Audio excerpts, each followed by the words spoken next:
You look especially lovely today.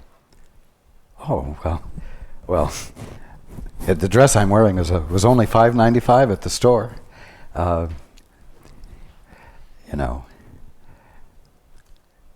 Instead of saying thank you and letting it in and letting it register with you as nothing more or less than appreciation, love extended. It not only is difficult for you to express a simple intimacy of appreciation,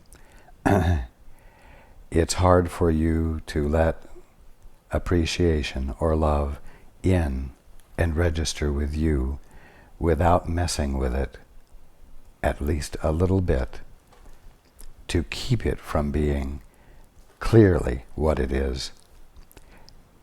Because if you let it be clearly what it is, it will mean that you have lowered your defenses, which you are hesitant to do, because your sense of yourself, your definition of yourself, causes you to experience everything as duplicitous. As a result, you must be suspicious of everything, and even an expression of simple appreciation, intimacy, will be interpreted at times to be a means that your brother or sister has to try to get something from you. That there's some other reason for their behavior than real appreciation.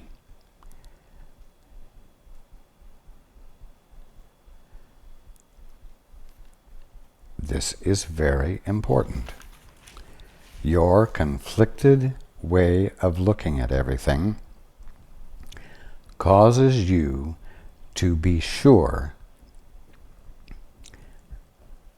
that everything has two sides, and that therefore everything is untrustworthy until you have put everything to the test.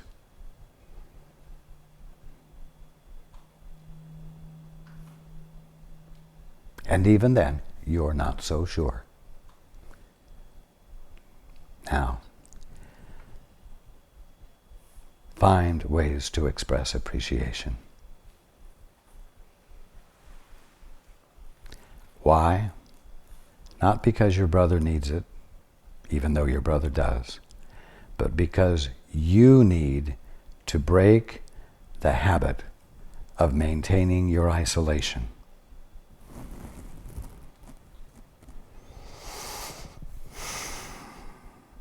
Again, I do not need gratitude any more than I needed protection, but you need to develop your weakened ability to be grateful, or you cannot appreciate God. He does not need your appreciation, but you do. And so at this Christmas season, when singing praises to God are the words singing praises to God are heard in your Christmas carols, know that it's not that God needs your praise, but that it is a reminder that you need to engage in the act of praise. Extend it to God and extend it to each other. Continuing.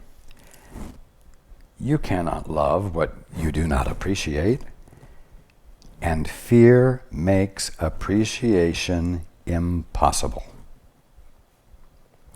Whenever you are afraid of what you are, you do not appreciate it.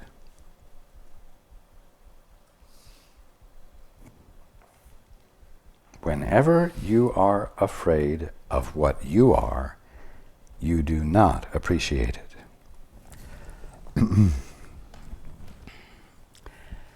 Let's be clear here. I'm not talking about when you are afraid of what you think you are. I'm talking about when you are afraid of what you are. When you are afraid to acknowledge the Holy Spirit in you, with the awareness that acknowledging it means acknowledging that which is nothing more than your right mind. You're afraid of doing this.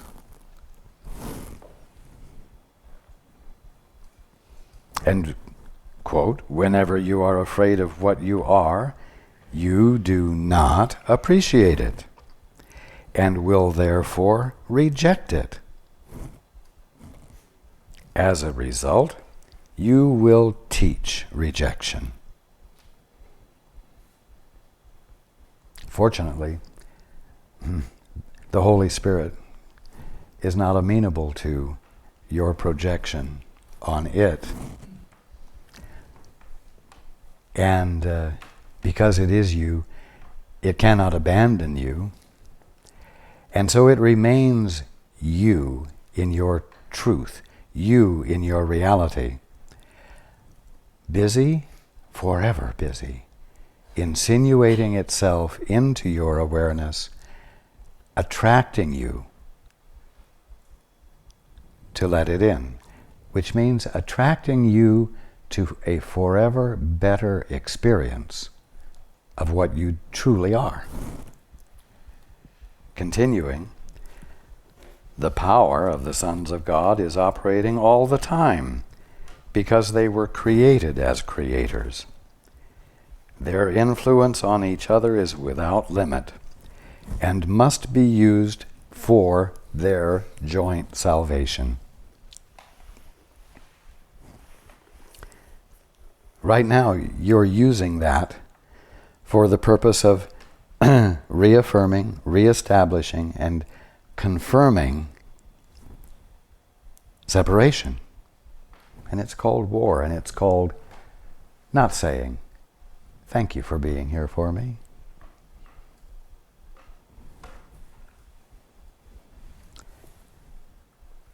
Continuing, each one must learn to teach that all forms of rejection are utterly meaningless. And again, this is the lesson of the crucifixion. Each one must learn to teach that all forms of rejection are utterly meaningless.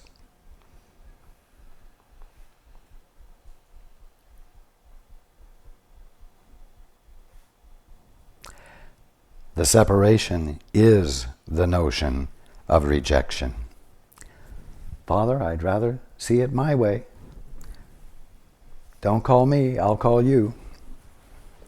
Rejection of your Father, rejection of your source, and ultimately rejection of your identity. Continuing, as long as you teach this, you still believe it. Or conversely, as long as you believe it, you still teach it, because you teach what you believe. Your behavior expresses what you believe. Continuing, this is not as God thinks, and you must think as He thinks if you are to know Him again. If you are to know Him again. You know what? There's something in it for you. Knowing Him again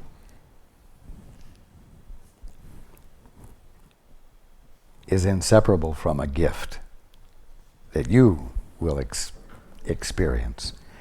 And that gift is remembering your identity. So, it's not about puny little you acknowledging God, appreciating God, while you remain puny little you. It's not about puny little you engaging in adoration. It's about you reuniting with your source so that the full conscious experience of what you are comes back into your mind as realization, enhancing everything about you so that your full potential can come forth.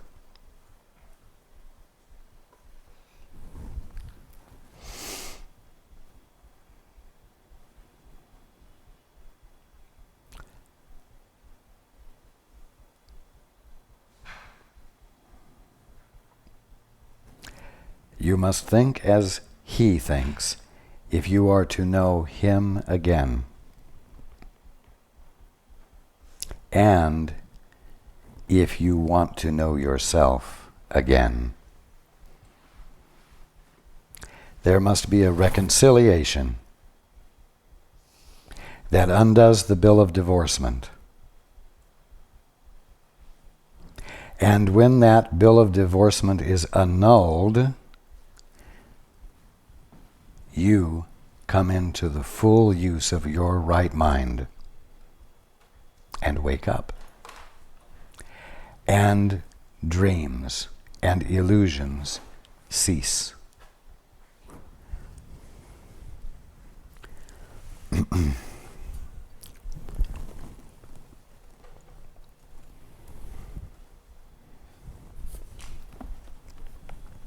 This sounds pretty magnificent and impressive and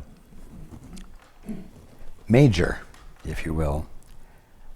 But you know what? You don't have to somehow do this all at once. You can start out with two simple things. Say to others, thank you. Thank you for being here for me.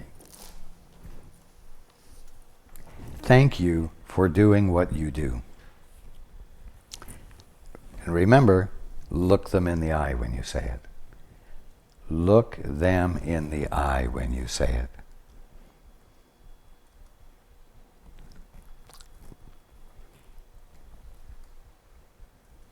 And don't demean it by saying it in an offhanded way.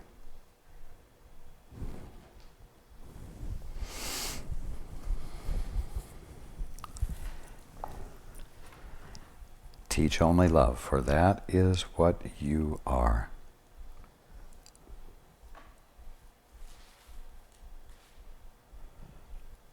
Don't take the bait that causes you to forget what you are and causes you to react from a habituated place of automatic responses, which are all defensive.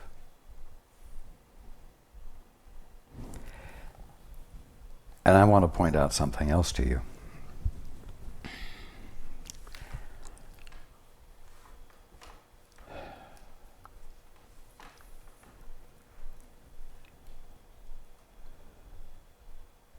When others engage in projection, or when you engage in projection, but I'm primarily going to put it this way.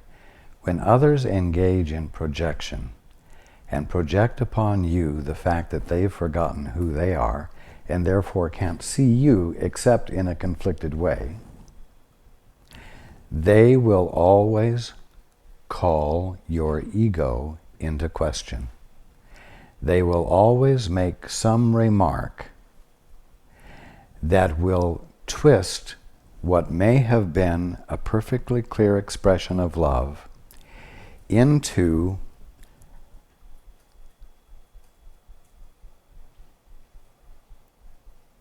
an opportunity to suggest that you are not the presence of love and that you are nothing but a collection of psychological responses which are less than the best. And they will suggest that your behavior occurred for some unsavory reason. And that's the invitation to take the bait and forget yourself that what you were expressing was love. And respond in like manner to their behavior. So when you find someone minimizing you, misinterpreting you, and addressing you on the basis of the way they're seeing you in a reactive and uncomplimentary way, be very alert, because they're doing exactly the opposite of what is healing. What is healing is to impersonalize the ego, to impersonalize the suggestions that the ego makes. Conversely,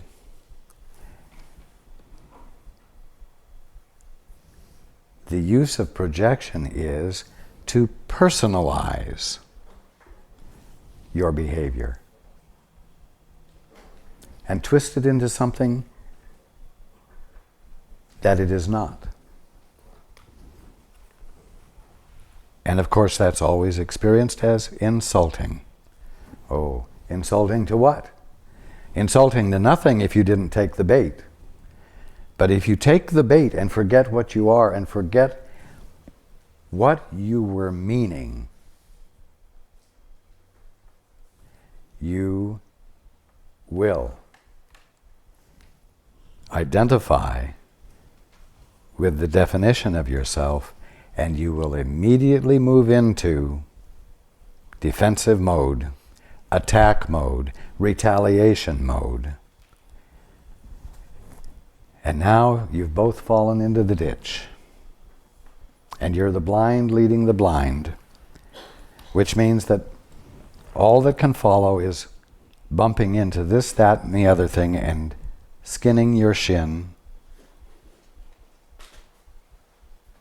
until someone remembers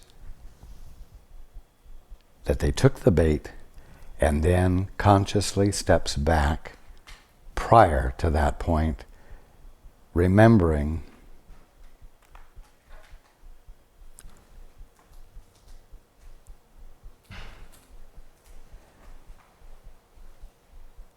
to join with the Holy Spirit in you, so that everything that follows might be nothing less than the expression of love that can trigger your brother's release from his need to project by personalizing something you have done on you. This is very important. The next section is entitled The Uses of Projection. Any split in will must involve a rejection of part of it. And this is the belief in separation. The wholeness of God, which is His peace, cannot be appreciated except by a whole mind, an undivided mind, an unsplit mind, which recognizes the wholeness of God's creation, and by this recognition, know its Creator. Exclusion and separation are synonymous, as are separation and dissociation. We have said before that the separation was and is dissociation, a bill of divorcement.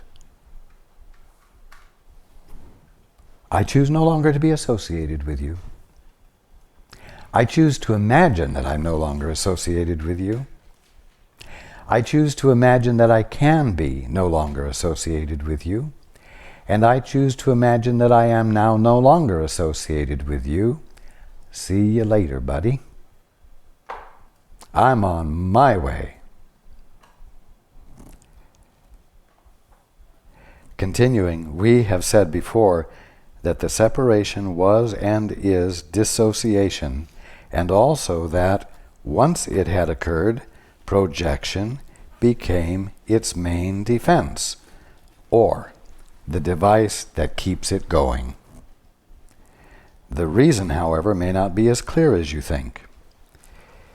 In the ego's use of projection, to which we are obviously referring, what you project, you disown, and therefore do not believe is yours.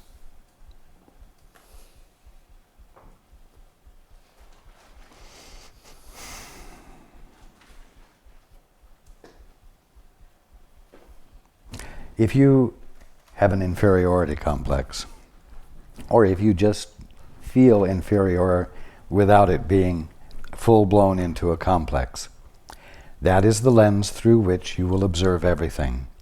And everything that happens, everything that others say, will be reflected to you in light of your sense of your inferiority. As a result, you will assume that others see you as inferior and will treat you accordingly. Mind you, when you feel inferior, you generally don't let yourself know that you're feeling inferior. You don't walk around saying, I have an inferiority complex. You have blocked it out of your awareness. But you project it on your brothers and sisters, and you see reflected in their behavior your unconscious self-definition. Again, in the ego's use of projection, to which we are obviously referring, what you project, you disown, and therefore do not believe is yours. You are excluding yourself by the very statement you are making that you are different from the one on whom you project. Since you have also judged against what you project, you continue to attack it because you have already attacked it by projecting it. By doing this unconsciously, you try to keep the fact that you must have attacked yourself first out of awareness, and thus imagine that you have made yourself safe. You've attacked yourself first. We've got to step all the way back to the first step away. You attacked yourself first by saying, Father, I'd rather see it my way. You attacked yourself first by enacting a bill of divorcement, not realizing that in so doing you would remove from your awareness your identity. And the loss of your identity is the result of your bill of divorcement, your attack on God that ended up being an attack on you because you immediately began to suffer amnesia, which you are now in the process of emerging out of.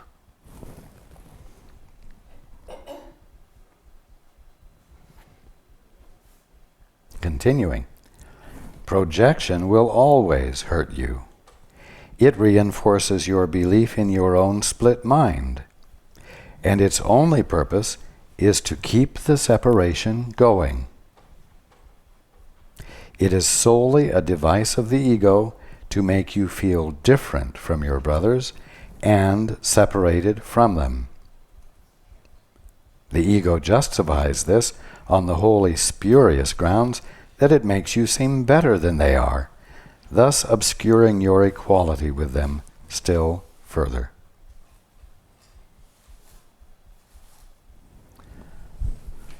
How many of you have had the experience of a brother speaking to you as though they are better than you? And how does that feel? Insulting. Insulting because you know that they aren't better than you, but you know what? You don't carry it far enough. You know they aren't better than you, but until you abandon the idea that they're worse than you because of this atrocious behavior that they're engaging in, you are doing exactly the same thing, and there's no opportunity for connection.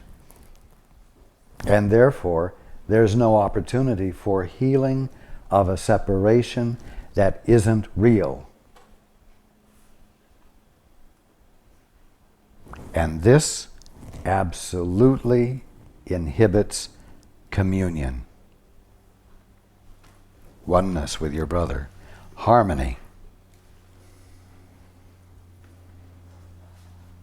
Again, if they are projecting on you in this way, it doesn't mean that you become oblivious to the projection.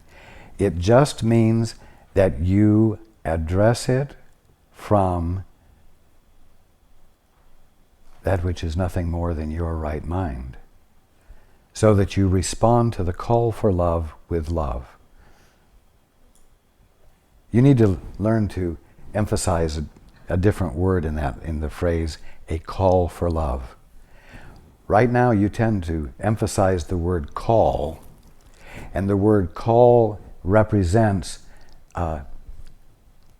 inappropriate, unloving behavior, hateful behavior that your brother is engaging in. That is a call for love. It's like, yeah, I see what's going on here. This terrible behavior they're engaging in is a call for love. The word love needs to be the thing emphasized. It's a call for love. This shifts the attention from the brother who's making the call to the brother who should be responding with what is called for, love. It shifts the attention to you and your capacity to respond with love, to be the presence of love. Not a reactor to the one calling for love in such an atrocious manner. Again, this is difficult because it's a call for intimacy. If it's a call for you to be the presence of love, it's a call for you to be intimate. And you already have thousands of reasons not to be intimate, much less intimate in the face for this call for love. You see what I'm saying? The emphasis gets put on the wrong word, and the emphasis gets put on whatever the awful elements are of the call. And you become distracted from the presented opportunity for you to be the presence of love, the opportunity for you not to take the bait and forget to be the presence of love, and then care enough to hang in there with this brother or sister until his or her apparent need to project is reduced and healed.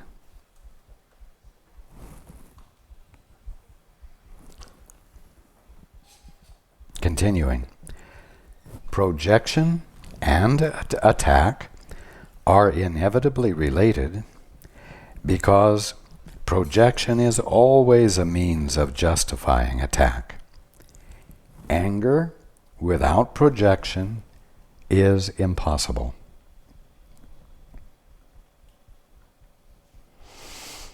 I'll tell you something else. Anger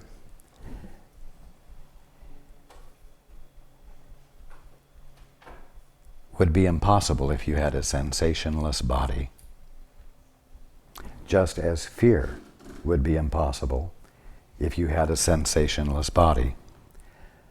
Both are supported and strengthened by your using your body to be the manifestation of emotion, which you are introducing into the mix.